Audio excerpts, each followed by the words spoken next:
Bem-vindo, galera. Esse aqui é o primeiro episódio do Flywheel Podcast. Eu sou o Yuri Gui, estou aqui com o Jonathan Richard. Oi, Jonathan. Eu sou o fundador do Mimo Day e o Jonathan aí é o cofundador da Mobfix, da Meson Technology. E esse aqui é o primeiro episódio do Flywheel Podcast. A gente ainda está aprimorando, ainda está vendo como que faz um podcast. Esse é o primeiro episódio, mas espero que vocês gostem. A gente vai estar tratando aí os temas do mundo de startup, o mundo do empreendedorismo. E para o primeiro tema de hoje, a gente vai falar sobre como que a startup morre. É interessante porque a gente vai começar do fim, né? Mas ao longo dos nossos outros episódios, a gente vai falando aí como que faz para que a startup não morra, né?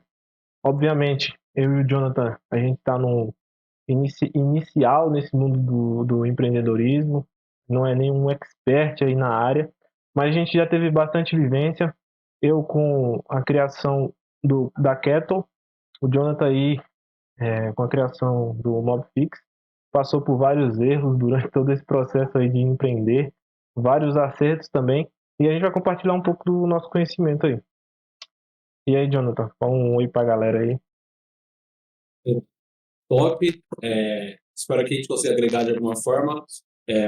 Acho que durante o papo aqui vai ficar claro que vai ser mais esse primeiro papo para ficar fluido, para a gente também não ficar estranho, porque a gente não é apresentador. Vai ser uma troca de ideia entre eu e você, entre eu e o Yuri, para quem estiver assistindo. E a gente espera que dessa forma fique mais compreensível do que se a gente estivesse apresentando conteúdo aqui, explicando para você que estiver assistindo aí. Então,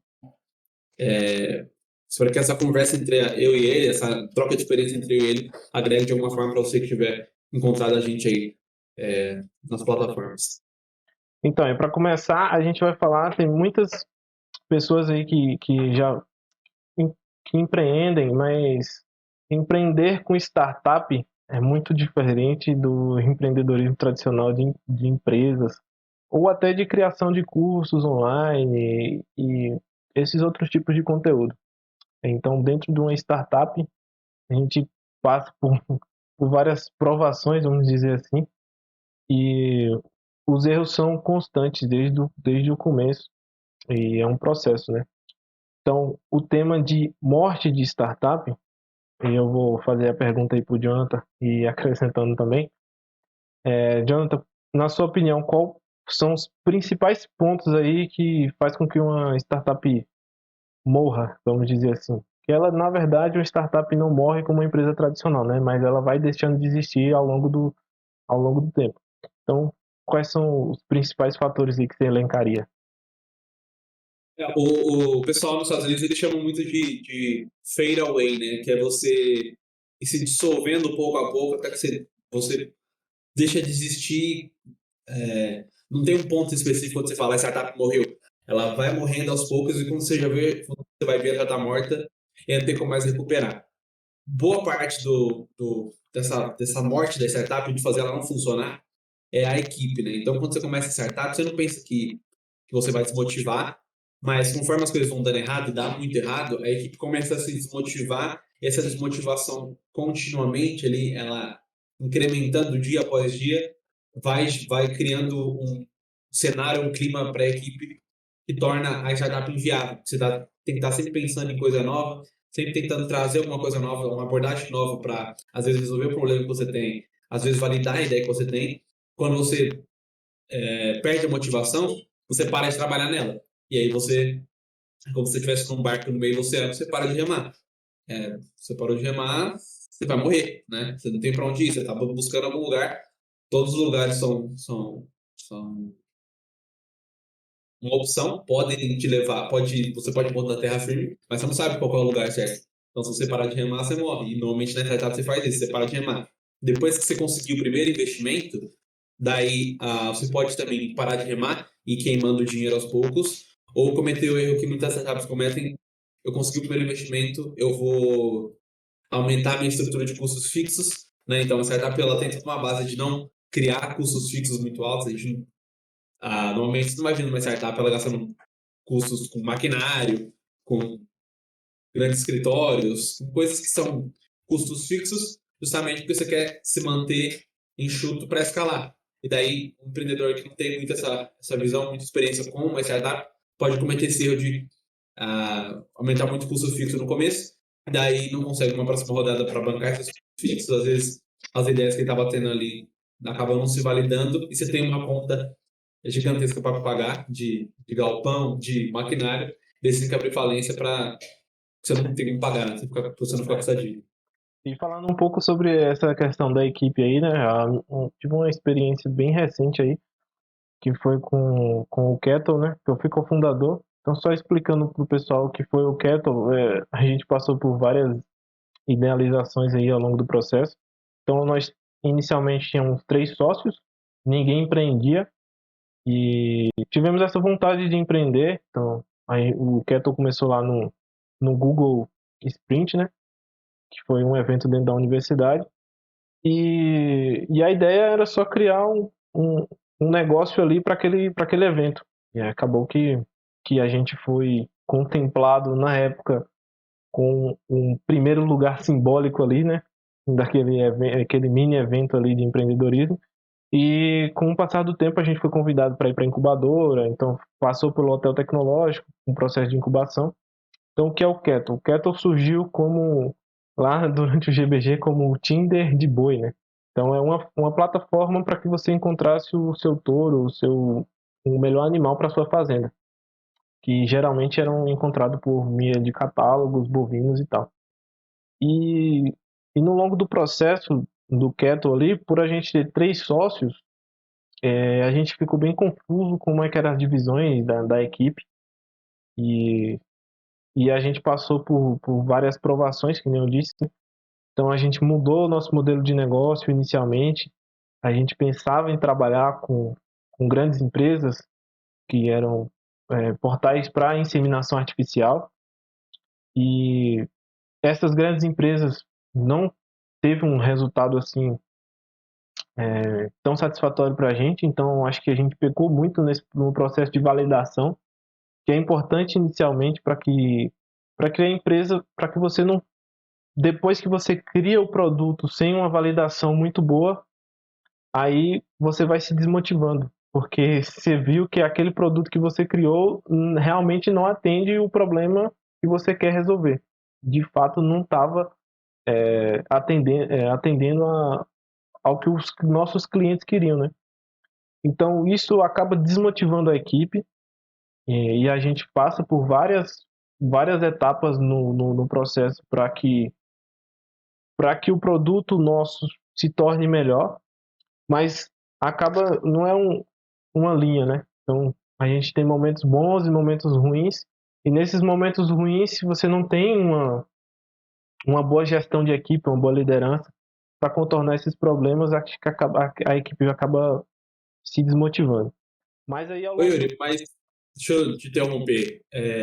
Você acha que a dificuldade da Keto ali, o problema da Keto foi um problema de um produto não estar alinhado com os clientes, ali com o público-alvo, de resolver o problema que você estava tentando resolver, ou um problema de distribuição, de aquisição de cliente, de você chegar nos clientes de fato, para eles poderem testar e falar se estava bom ou não? Porque até onde eu me lembre, o produto de vocês era muito bom, só que vocês tiveram bastante dificuldade em entregar eles para a galera que precisava usar, os contatos necessários para fazer chegar no usuário final. Eu queria entender de você que estava lá dentro, qual que era a dificuldade, entendeu? Se era a dificuldade era entregar o produto para quem vai usar, entendeu?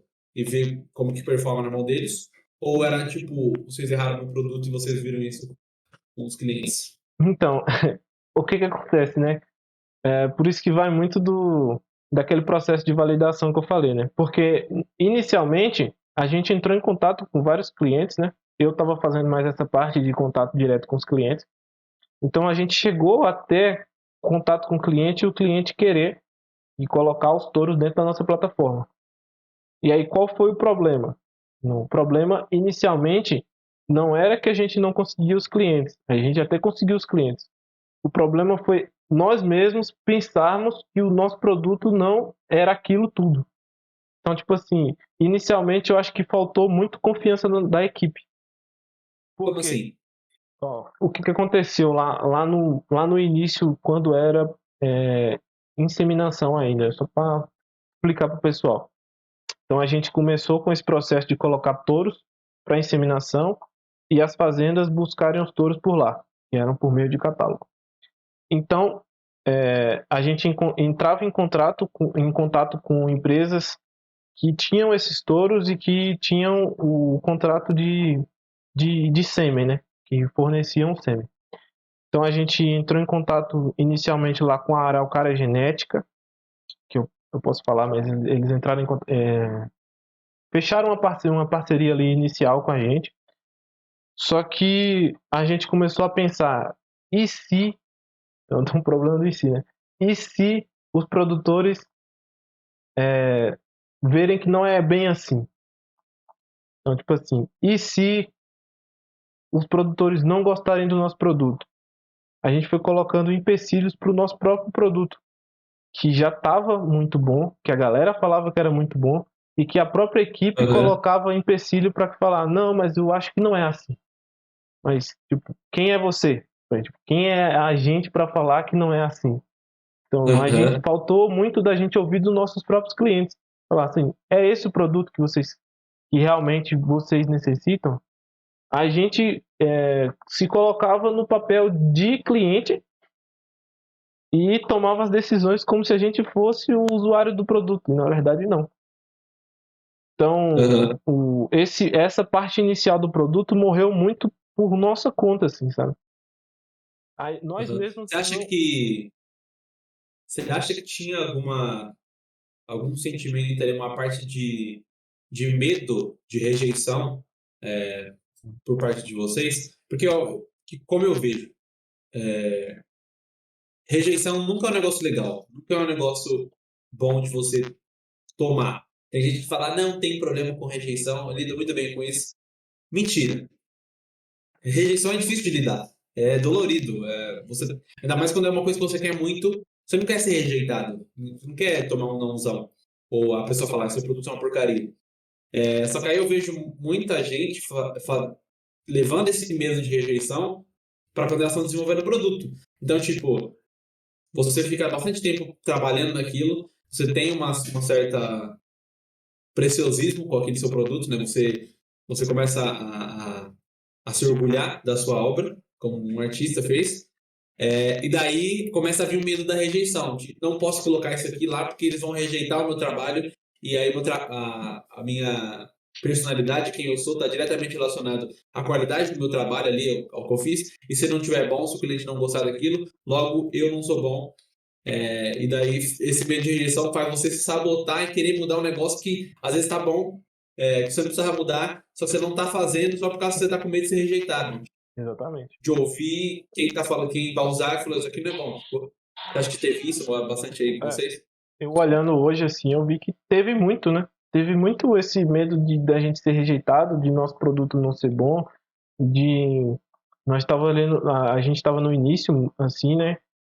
Buscava muito por essa questão de, a gente precisa de um investimento, de um investidor. O investidor não vai gostar desse produto. Então, tipo, tinha muito esse medo da gente ser rejeitado. E eu vendo Aham, hoje, não precisava, né? A gente estava testando a plataforma, estava buscando. Então, tipo, faltou muito a gente ouvir mais nossos clientes e não ter medo, sabe? Lançar logo o produto. Não ter medo de lançar logo. Ficava muito aham, naquele a gente precisa focar muito nos detalhes. Focava tanto nos detalhes que acabou não lançando aham, e mudando muito, sabe? A gente passou por vários protótipos de aplicativo. Então a gente desenvolveu muito protótipo de aplicativo. E aí o segundo desenvolvimento, porque a gente pensava que era melhor, a gente falou, não, o público maior está em compra de animais e não de sêmen. A gente mudou o produto que era para inseminação artificial para venda de animais. E aí vem a parte, né? Quando a gente vai para esse novo produto, o público é totalmente diferente. Apesar de estar ali no mundo da agropecuária, é outro público. São outras pessoas, é um público totalmente novo que a gente até então não conhecia. E aí, Aham. quando a gente vai entrar nesse público novo, faltou muito dessa prospecção, né? Na parte de prospecção, na parte de vendas mesmo, de entrar em contato com o público e saber a linguagem que ele fala, né? Mas você acha que dá para falar que a startup de vocês deu errado? Porque a minha visão, olhando assim, eu não diria que deu errado. A Keto não deu errado, ela não se deu a chance nem de dar errado. Vocês Exatamente. não se deram a chance de ser rejeitados. Vocês, foi aquela coisa que eu falei, vocês fade away, fade out, sacou? Vocês se dissolveram antes de ser rejeitado, talvez por medo de ser rejeitado, entra muito no problema das startups, de quem está começando, e principalmente quem tem um background que nem a gente, mais engenheiro, mais de produto, de ter um ego muito alto, só que também uma baixa resistência à rejeição. Sacou? Porque a gente, como engenheiro, a gente não aprendeu a ser muito rejeitado. Isso historicamente. A gente não é uma categoria de profissionais que é muito resiliente. A gente gosta de coisas que são seguras. Então, você não, dificilmente você vai ver um engenheiro que ele tá submetendo os projetos para serem rejeitados e aprimorados. Normalmente é o contrário, né? Ele tem que evitar ao máximo que o projeto dele seja rejeitado. Então, você é formado para evitar a rejeição de um projeto e isso vai te carregando para a vida. Você quer garantir que seu projeto não vai ser rejeitado de nenhuma maneira e daí você não se dá a chance nem de dar errado, porque eu não falaria que a Keto deu errado. Eu acho que a Keto não se permitiu dar errado. Entendeu? Vocês fecharam antes. Não sei É se você isso. concorda comigo. Não, concordo com você. Por isso que lá no início eu falei que a startup tem muita diferença para uma empresa tradicional, né? Como que uma empresa tradicional morre? Ela vai deixando de pagar as contas, igual você falou. Tem os custos fixos muito altos, não dá conta de pagar e morre por isso, né? Tem que abrir falência. Ela abriu falência, na verdade, né? E a startup, muitas vezes, ela morre, mas ela nem se deu a chance de errar, né? Então não foi um erro, não foi por falta de pagar conta, não foi por falta de quitar com as obrigações, foi simplesmente porque a equipe é, foi se dissolvendo, né? Igual você falou. Então, eu não acredito que o Keto deu errado. Ela nem se deu a chance de dar errado. Então, a startup muitas vezes ela morre antes mesmo de dar errado. Ela pode Sim. morrer muitas vezes antes mesmo de dar errado. E foi o que aconteceu com a gente, eu acho, né? Porque, igual eu falei, tem picos, né? Então, quando a gente estava pensando em mudar o produto, a gente se inscreve no Sinapse da Inovação. E aí, entre 3.000 empresas, a gente é selecionado entre as 100, com a ideia antiga, com a ideia da inseminação artificial. Então fica assim, poxa, tem alguém acreditando na nossa ideia e nós mesmos não estamos acreditando. E aí vem, né, aquela ideia, mas eu acho que não é bom. E aí, dentro do processo do Synapse, a gente muda a nossa própria ideia inicial Aham. e reescreve a ideia para o Synapse. Então, a gente passou com a ideia de inseminação artificial e dentro do processo a gente reescreveu a ideia. A gente tem aporte financeiro. Aí vem toda a questão da pandemia, né? A pandemia acabou impossibilitando o lançamento da nossa plataforma porque a gente queria lançar em feiras de agropecuária e aí, por conta da pandemia, todas foram canceladas. A gente busca uma forma de lançar mesmo sem essas feiras e aí falta comunicação dentro da equipe, falta prospecção e, e vai desanimando e fala, não, nosso produto não é bom porque não está vindo cliente. Mas às vezes não. A gente não foi nem atrás dos clientes. Por isso que a gente vê muito aí na internet essa parte de marketing digital. Ah, a gente vai fazer marketing digital, gastar dinheiros e tufos de dinheiro fazendo marketing digital, mas a gente nem tinha grana para fazer isso. Então a gente falava, não, nós precisamos do marketing digital e precisamos do dinheiro para que dê certo. A gente foi lá, gastou dinheiro com marketing digital, mas não deu certo. Então, não converteu em clientes. Faltou muito essa questão de ir mais atrás dos clientes, da prospecção mais ativa e começar de baixo mesmo, começar pequeno. Talvez a gente teve o ego de achar que a gente já estava grande por ter passado no Synapse e ter um aporte financeiro ali. E faltou mais humildade, vamos dizer, né? Eu acho que uma ideia boa para quem está pensando em fazer uma startup ou quem está fazendo uma startup é entender onde que começa o papel do marketing digital na startup. Tipo, poucas startups que você tem aí em registro, elas começaram já fazendo marketing digital no começo, e aí cresceram muito. As que têm registro de alto crescimento, elas nunca fizeram marketing, por exemplo, nunca fizeram anúncio.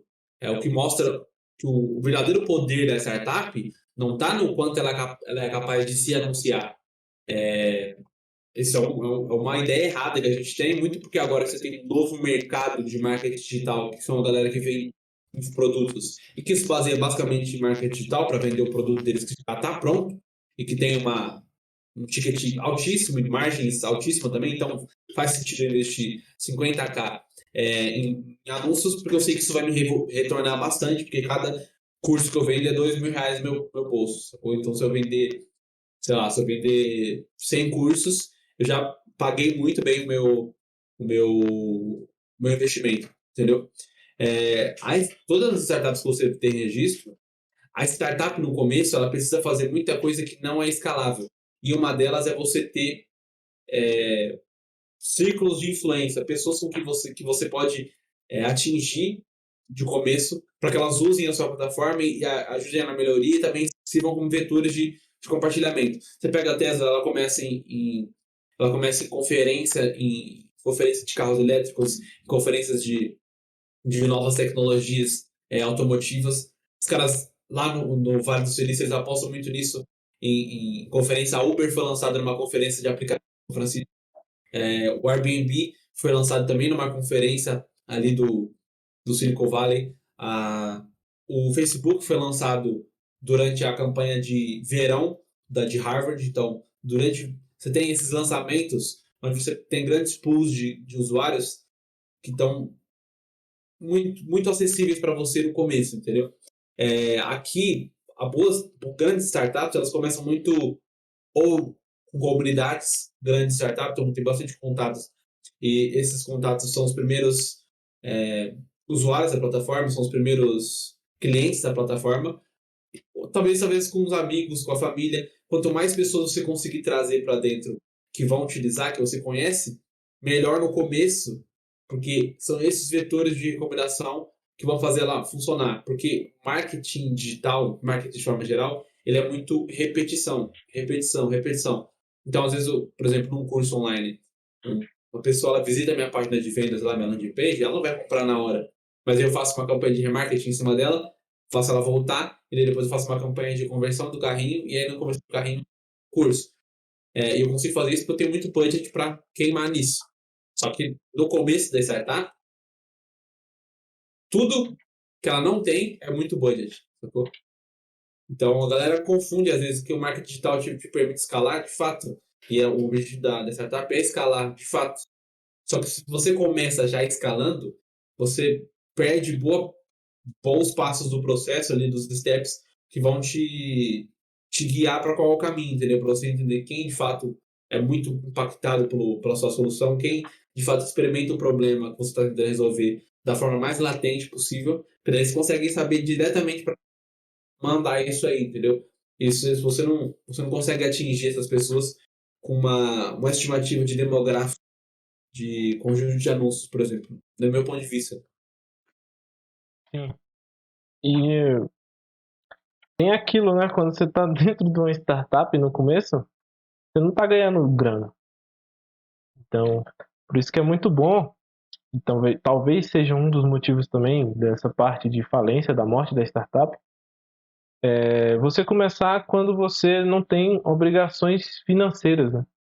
Então, quando que é isso? Quando você está numa universidade, quando você está ainda ali de certa forma, dependente dos seus pais, que quando você começa a ter obrigações financeiras, ter que cuidar da casa, ter que ganhar grana, e está iniciando uma startup, você precisa demandar muito tempo para a startup e ela não está gerando um retorno financeiro.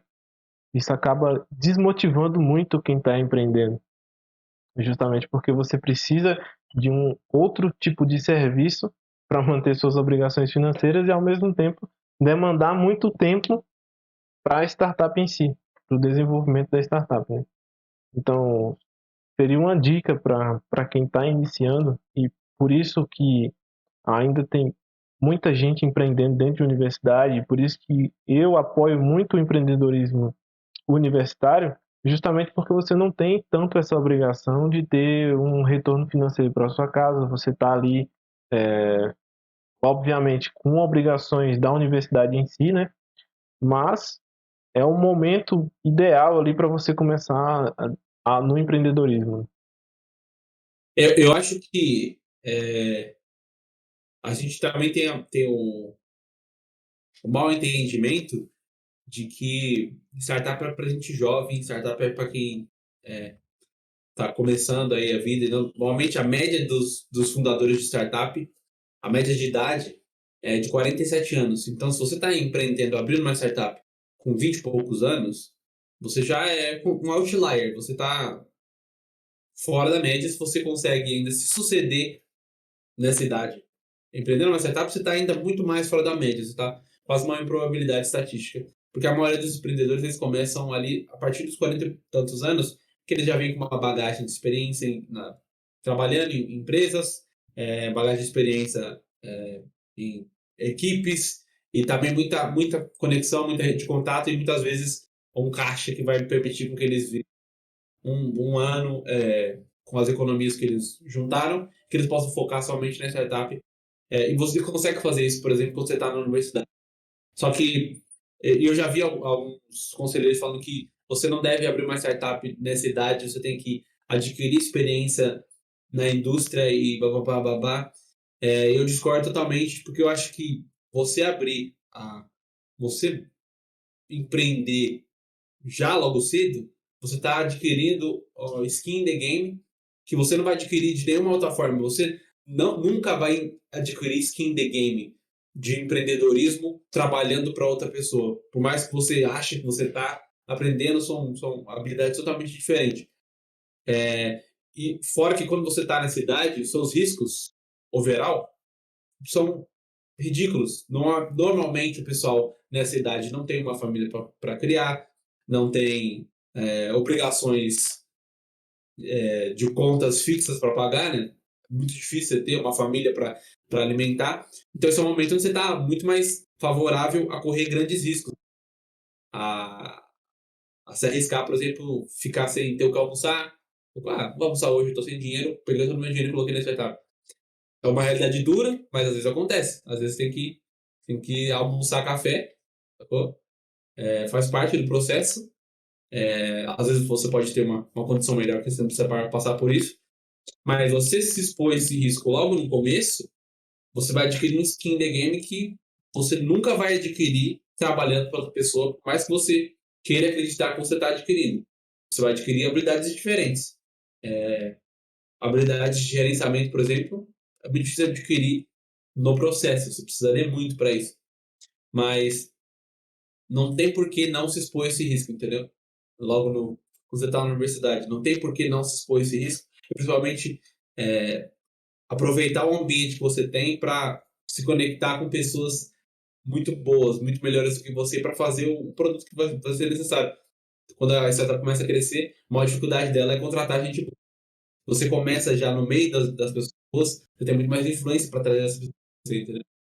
Isso Sim. é uma coisa que você perde, você demora muito para começar essa startup, eu acho. E sem contar que quando você está dentro da universidade ali, está em desenvolvimento de muitas pessoas, como você falou, você pode encontrar sócios que vão ser muito bons durante todo o processo e vai acabar alavancando a empresa. E, de certa forma, quando você é sócio, você não tem aquele um risco muito grande. sua empresa, vamos dizer, você tá com a startup no início. Sua startup não tem grana e você precisa contratar pessoas muito boas. É muito difícil porque uma pessoa muito boa, ela vai estar ganhando muita grana em outra empresa grande.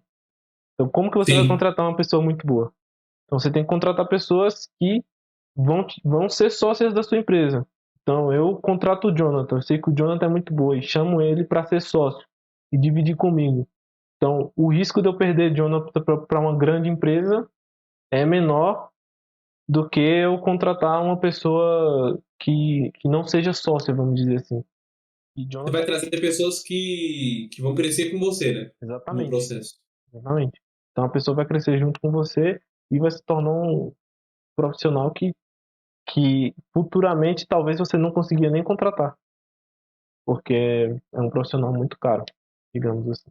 Exatamente.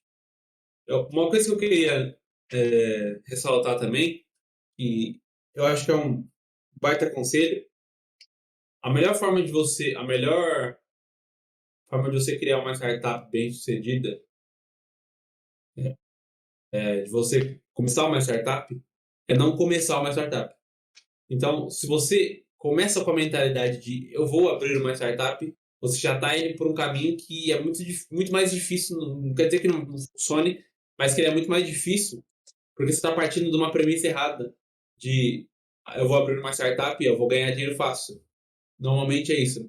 As melhores startups, elas nascem de um projeto. Então, normalmente elas nascem assim, entendeu? Um projeto paralelo.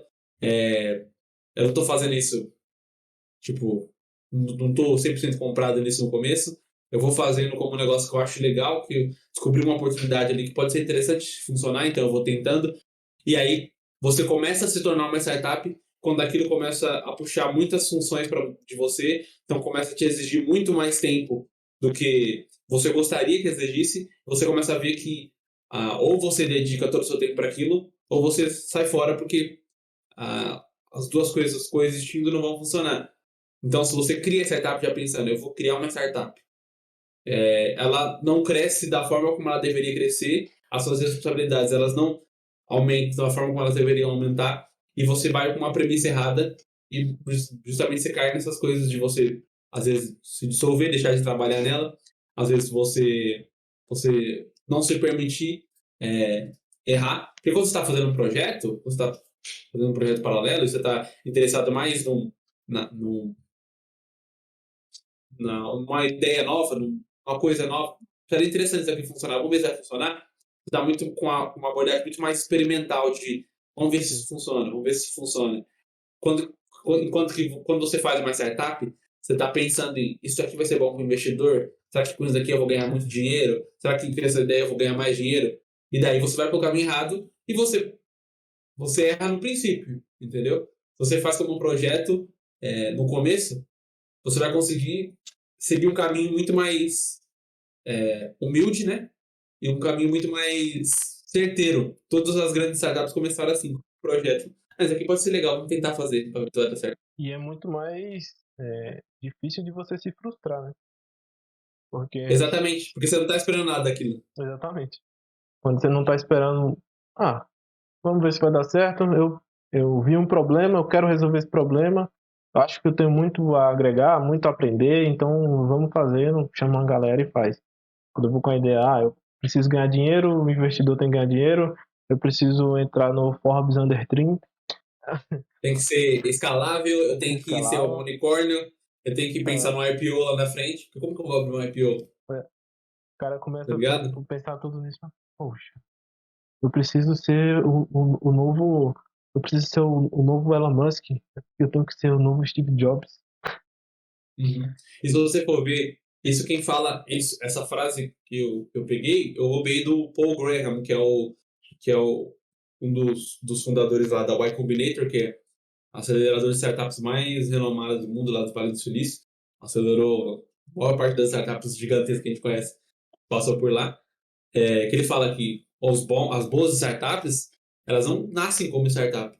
Então, e muitas vezes, você saber como criar uma startup não te dá nenhuma pista, nenhuma ferramenta para fazer você criar de fato.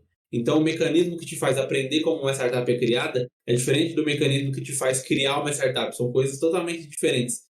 É, e normalmente a pessoa que ela sabe como que uma startup é criada, ela vai tentar seguir aquele framework e essa é a receita pro fracasso. Você vai tentar fazer o back propagation, né? Então eu sei qual que é o final, qual que é o outcome disso daqui. Eu vou tentar criar uma trilha imaginária de frente para trás e tentar descobrir o que eu preciso fazer aqui agora. Quando na verdade as boas startups elas nascem de outra forma, né? Elas nascem do o que eu vou fazer agora? O que eu vou fazer agora? O que eu vou fazer agora? O que eu vou fazer agora? É sempre assim. E aí você vai aprendendo.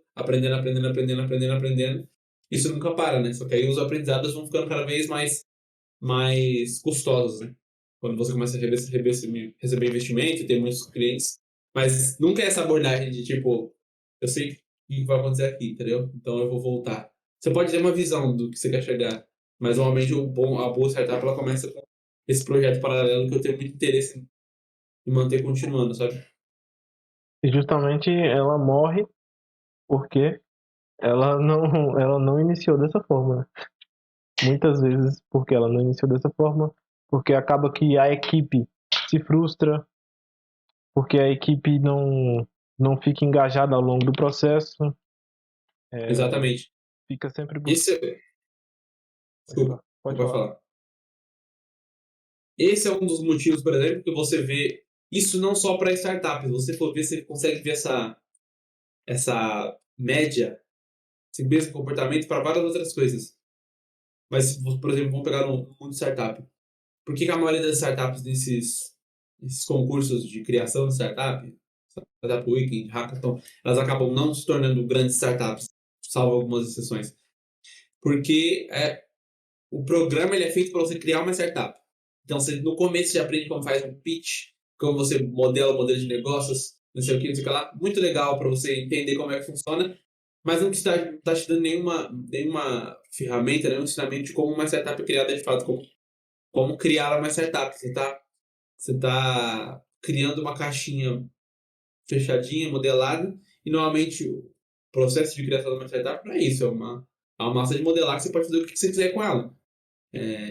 Enquanto que nesses programas você tem que encaixar essa máquina de modelar nessa caixinha aqui. Entendeu? É isso que vai deixar você estar certo ou não. Você vê esse mesmo exemplo, por exemplo, em concurso de cantor, sei lá, The Voice, Got Talent, que você tem uma fórmula do que é o certo. Então, ó, os cantores eles têm que se encaixar nessa fórmula. E normalmente o sucesso é totalmente o contrário, né? Você, você não, você não pega as suas habilidades e encaixa numa fórmula. Você vai descobrindo como tirar o melhor proveito das habilidades que você tem e entender o que as pessoas gostam e melhorar e produzir mais daquilo que as pessoas gostam. É isso que faz os grandes artistas, por exemplo, crescerem. Eles lançam uma música, aquela música deu mais certo que a outra. Então as pessoas gostam mais desse estilo, eu vou apostar mais nisso. E ela vai fazendo variações dentro daquele estilo ali e, e estoura. Mesma coisa em startup. Ela começa com um projeto muito interessante. Às vezes, durante um Startup Weekend, a equipe pode se sentir muito engajada com aquela ideia que eles tiveram no evento. Então, tipo, isso aqui tem potencial real, vamos trabalhar nisso. Mas ainda assim vai ter aquela abordagem de tipo, eu não tô bolando no pitch, eu não tô fazendo mais setup pra encaixar no pitch. Eu tô fazendo pra ver se isso aqui funciona. Será que isso aqui funciona mesmo? Vamos tentar. O que eu preciso fazer pra criar? Vou criar isso aqui e colocar pra testar pra ver se a galera vai usar mesmo. Se essa abordagem começa desde o princípio, tem muito mais chance disso suceder porque os seus aprendizados são muito mais conectados com a realidade, entendeu? Então você não está aprendendo com a sua projeção do futuro, com a sua virtualização do que pode ser. Você está aprendendo com o que de fato está acontecendo, que é o que te permite crescer, né? E é muito interessante isso que você falou, porque muitas vezes, lá no começo, a gente ficava pensando, qual que é o valuation, né? Já pensa logo de cara, qual que é Uhum. o valuation? Pra que você vai pensar no valuation? Você não tem nem produto, você não testou, você não validou a ideia, não tem necessidade de você fazer aquela parte final lá do pitch, né? Quanto que eu vou dar para os investidores? Não, eu acho que só 8%, porque senão vai ser muita coisa. Mas você não tem nem a ideia formada, não tem o produto rodando e você já está pensando. qual porcentagem da empresa você quer dar para os investidores. Você não está nessa fase. E isso é muito passado durante esses programas assim. Também é bom para a galera que participar desses eventos ficar muito ligado nisso, né? Essa não é a parte mais importante. A parte mais importante é você testar e ver o público, ver se está funcionando. E ver o que está dando errado, né? Então, por que isso deu errado? E, e vai fazendo aos poucos, né? Vai consertando, até um ponto que você tem um produto bem validado, está bem consolidado, e aí sim você pode pensar nessas outras partes, né? O problema é que essas partes, por exemplo, conselho administrativo, equity, rodadas de investimento, eles são passos importantes para a startup. Sim. Só que o problema é você antecipar uma matéria do 10º semestre quando você está no primeiro semestre aí, na faculdade de abrir uma startup. E daí você quer antecipar um conteúdo que você não teve nem os fundamentos para você chegar lá. E daí você fica se preocupando com o que você vai aprender no 10º semestre, com as ferramentas que você tem agora, você não sabe como fazer, você fica preocupado, você começa a gastar todo o seu tempo para aprender a matéria do 10º semestre, você deveria estar se preocupando em aprender a matéria do primeiro semestre, e daí você gasta muito tempo no futuro, enquanto você tem problema aqui agora que você precisa resolver, entendeu? Você tem as matérias do primeiro semestre que você precisa passar aqui. Então a galera às vezes começa a viajar muito na maionese de ir lá para graduação, sacou? E já pensar quando ela estiver graduada, como que eu vou resolver esses problemas aqui? E esquece de resolver o que está acontecendo aqui agora, é, que é o que vai te permitir ir para o próximo semestre, entendeu? Se você não passa agora, você não chega no segundo, entendeu? E Então, tipo, você falou isso, eu lembrei que, tipo, eu gastei horas e horas desenvolvendo planilhas financeiras ultra complexas. Eu aham, falava, quanto que eu vou gastar e fazendo um cálculo financeiro muito complexo, não, isso aqui não vai dar certo. E repassava isso para a equipe. Então, tipo, essa ansiedade, sabe? Você acaba repassando para a equipe. E aham. isso acaba desgastando, né? Eu acho que você precisa ter muita confiança na sua capacidade quando você está fazendo esse negócio. Porque, tipo, é normal que você vai ter aquele medo de será que eu vou ser capaz de resolver esses problemas? Porque você. Vamos pegar a mesma metáfora de quem está na faculdade. Você está no primeiro semestre, você pega a grade do semestre e fala: nossa, será que eu vou conseguir realizar isso aqui? Será que eu vou conseguir passar nisso aqui, aprender isso aqui? Não faço ideia de como isso aqui é feito, sacou? E daí você fica com essa ansiedade. Só que essa ansiedade, no caso de uma startup, ela pode matar você não tiver capacidade para resolver aqueles problemas quando eles chegarem. Então você já fica com esse, você quer antecipar o risco, você quer antecipar ali a, o problema e garantir que você não vai cair naquilo. Só que você precisa ter muita confiança de que você vai conseguir aprender aquilo, sabe? Quando você tem essa plena confiança em você mesmo, tipo, não importa qual que é o tamanho da bucha que vai vir. Eu sou capaz de aprender isso em algumas horas e executar. Então não preciso me preocupar. Você evita de ficar projetando conteúdos do futuro para agora, entendeu? Porque muitas vezes acontece isso, você vê aquele problema e fala, não sei nada dessa porra aqui, preciso aprender. Aí você começa a estudar agora, sendo que você não vai usar agora, e você vai ter que reestudar depois, entendeu? Você precisa, você precisa ser muito fluido, você ter confiança na sua capacidade de aprendizado. Uma vez que você atinge isso, você tem plena confiança de que não importa o conteúdo, não importa o que seja, eu vou conseguir aprender em algumas horas. Se eu precisar, eu passo o dia inteiro estudando aquilo ali, eu vou aprender. Você meio que tira um peso das suas costas, entendeu? E você começa a focar no que é importante. O que eu preciso fazer agora para cumprir os meus objetivos de agora, sacou? Isso Sim. garante que você mantenha foco, que a galera sempre fala, e foco é isso, tipo, não pensar em quanto você vai fornecer de valuation e por isso você precisa estar full time na empresa. Não é, acho que a galera confunde a parada de foco. Não, você não pode estar pensando em nenhum outro projeto. Às vezes você tem múltiplos projetos rodando e você quer ver qual que vai funcionar. A parada não é essa. A parada é você garantir que você está, nos múltiplos projetos que você está trabalhando, você está focado em resolver os problemas de agora, sacou? Em fazer chegar no próximo semestre. E não projetando problemas do futuro para agora, para garantir que você não vai errar, porque daí sim você vai precisar de tempo. Você fala muito no sentido de ter constância, né? Tipo, você ser constante naquilo que você está fazendo, mesmo aos poucos, mas sempre fazendo para ir melhorando aquele processo. Sim, tem alguns problemas que vai aparecer, por exemplo, para você de antemão, que você vai falar, como que eu resolvo esse problema? Você não faz ideia, só que esse problema não vai surgir para você agora. Vai surgir daqui, sei lá, quando você estiver muito maior, em um outro estágio.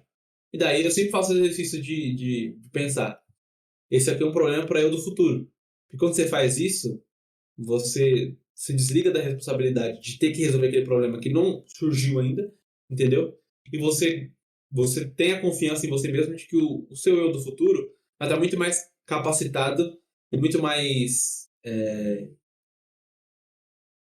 ligado com o problema que enquanto ele está próximo de acontecer. Ó, não aconteceu ainda, mas pode acontecer a qualquer momento. Daí o seu eu do futuro vai saber como resolver. Você agora também vai conseguir resolver, mas você vai gastar um tempo precioso com os problemas que você tem de agora, entendeu? Então, você precisa confiar no seu eu do futuro. Se você confia no seu eu do futuro, acabou. E você sabe que você tá sempre progredindo, você tá o seu eu do futuro vai ser exponencialmente muito melhor do que você de agora, sacou? Então eu sempre prefiro confiar no meu eu do futuro, que vai ser muito mais capaz do que eu, sacou? Que é um cara muito mais foda do que eu. E daí ele vai saber resolver esses problemas, eu não preciso me preocupar com esse problema, eu preciso me garantir que eu vou chegar lá, sacou? E, ô Jonathan, e dentro desse processo aí de morte de startup aí, a Mobfix, como é que foi o processo? Que vocês chegaram a ter uma quase morte aí, vamos dizer? Eu sei que hoje a Mobfix tá encaminhando bem, né?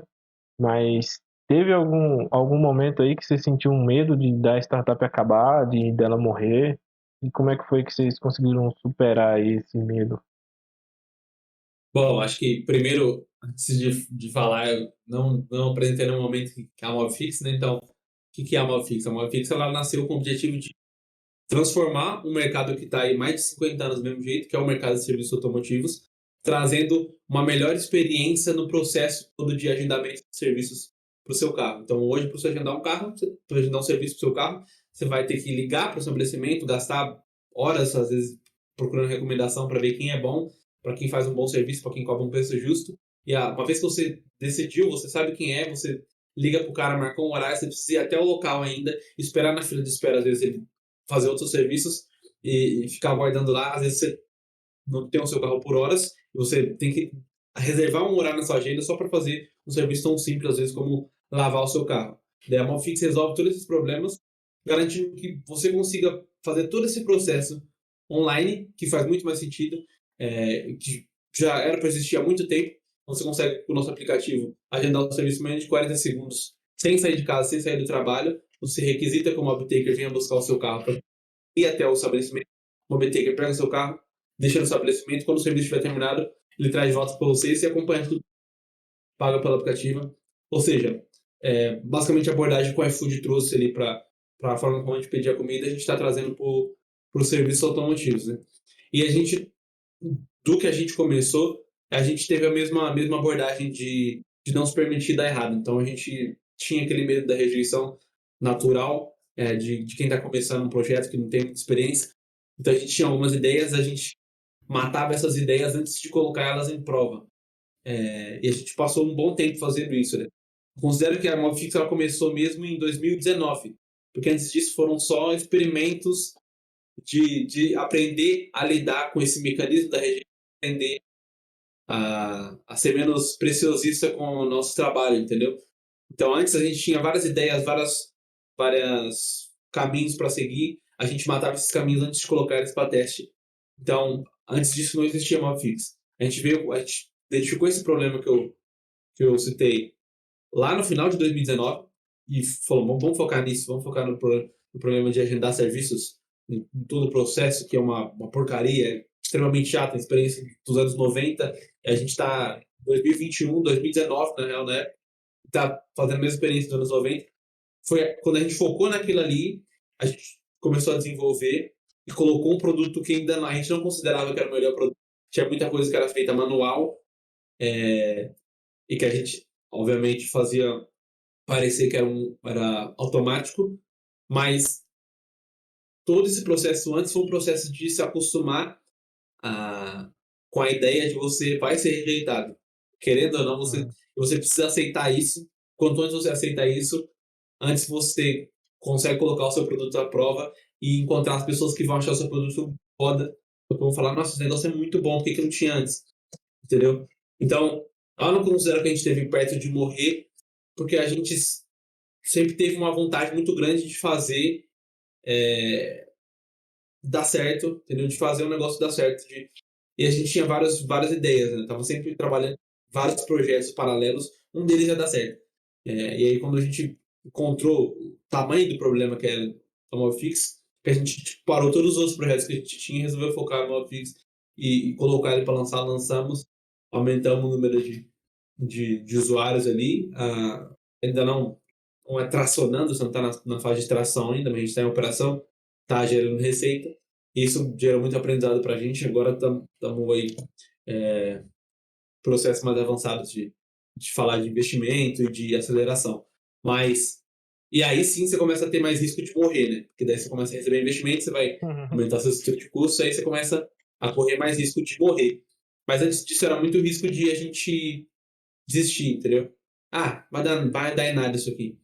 E aí vem muito da motivação da nossa equipe, né? A gente sempre teve muito motivado. Teve momentos onde a gente teve a motivação mais baixa, que a galera ficou meio, não fazia nada, só não entregava tarefa, mas a gente adotou uma abordagem desde o início, quando a gente começou a trabalhar nisso, de fazer reuniões semanais, 2, 3 reuniões semanais para falar sobre o progresso do projeto, mesmo que o que a gente estivesse trabalhando nunca fosse lançado, a gente sempre estava trabalhando no progresso dessas tarefas, e isso acostumou a gente a estar sempre.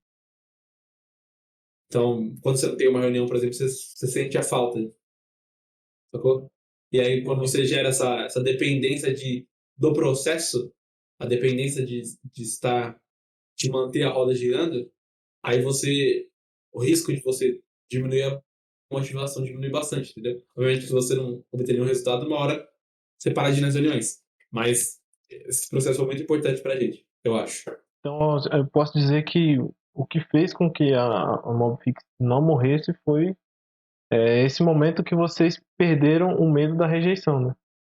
Que aí eu posso dizer que foi totalmente que foi um dos motivos que fez com que o Keto morresse, né? Que foi esse medo da rejeição. Então a gente tinha o medo da rejeição, testava vários produtos, e isso acabou desmotivando a equipe por não funcionar as novas ideias e foi morrendo aos poucos. Então, se fosse colocar assim, né, um dos principais motivos aí para que a startup não morra é você não ter medo da rejeição. Exatamente.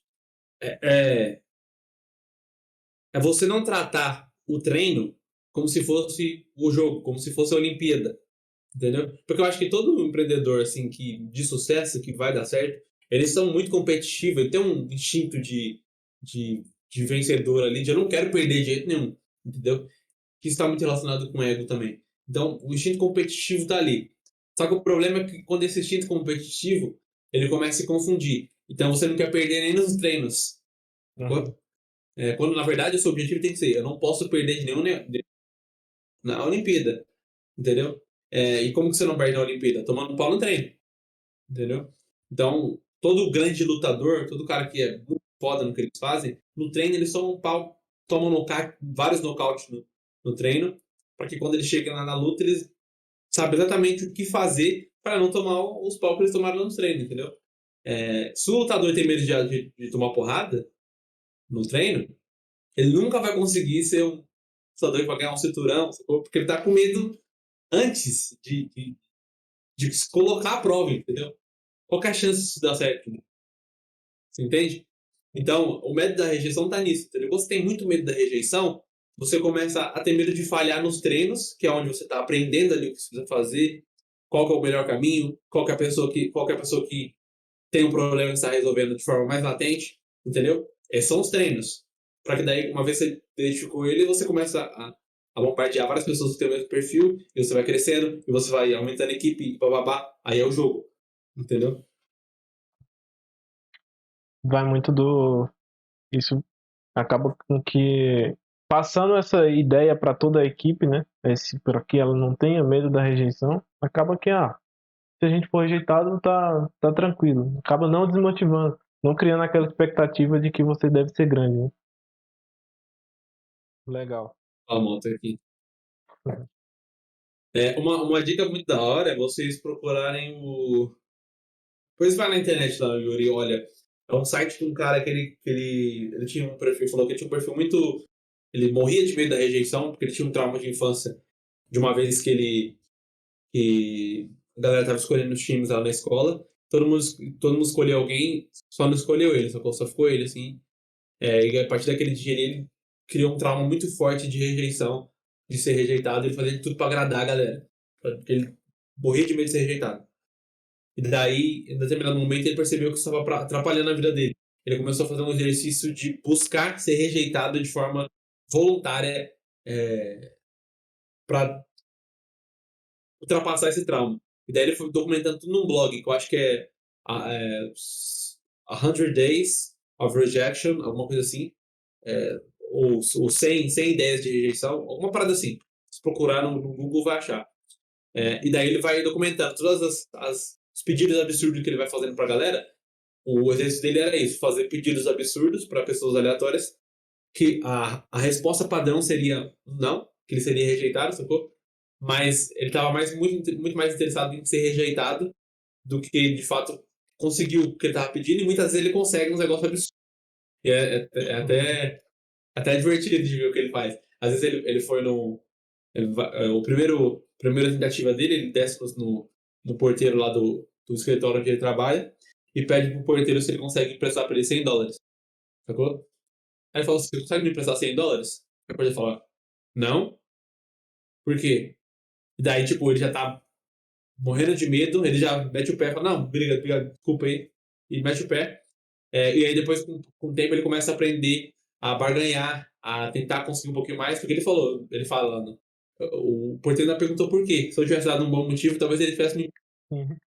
Eu sou um cara totalmente desconhecido. E aí ele começa a entender que muitas vezes a rejeição que você tá com medo, a rejeição que você tá evitando, ela tem muito mais impacto em você do que na pessoa que rejeitou. Às vezes a pessoa que rejeitou, ela só fala: não, isso aqui não é uma boa oferta para mim. Ela tá interessada em te ferir pessoalmente, sabe? Individualmente. Ela tá só agindo pelos seus próprios interesses, que é totalmente normal. Mas esse blog dele é muito legal e ele tem várias atividades que você pode fazer você mesmo, sacou? Pra encarar esse medo de rejeição, entendeu? De às vezes chegar numa loja e pedir um produto de graça. Posso levar isso aqui de graça? E ele conseguiu às vezes isso daí, sacou? Entendeu? Então, tipo, muitas vezes você consegue coisas absurdas só por pedir, sacou? Por não ter o medo, né? O Exatamente, medo acaba travando muitas ações nossas. exatamente. Aí eu lembro que eu fiz uma pesquisa sobre isso um tempo atrás no meu Instagram, perguntando pra galera se, você tem medo de rejeição? E eu vi que a, a pessoa ela tava com medo de ser rejeitada na pesquisa. Entendeu? A galera ficou 50-50%. A galera falou: não tenho medo de ser rejeitado. Tem uma galera que tava levando muito mais pro lado de relacionamento, sabe? De namoro. Eu tenho medo de ser rejeitado no namoro, esse tipo de coisa.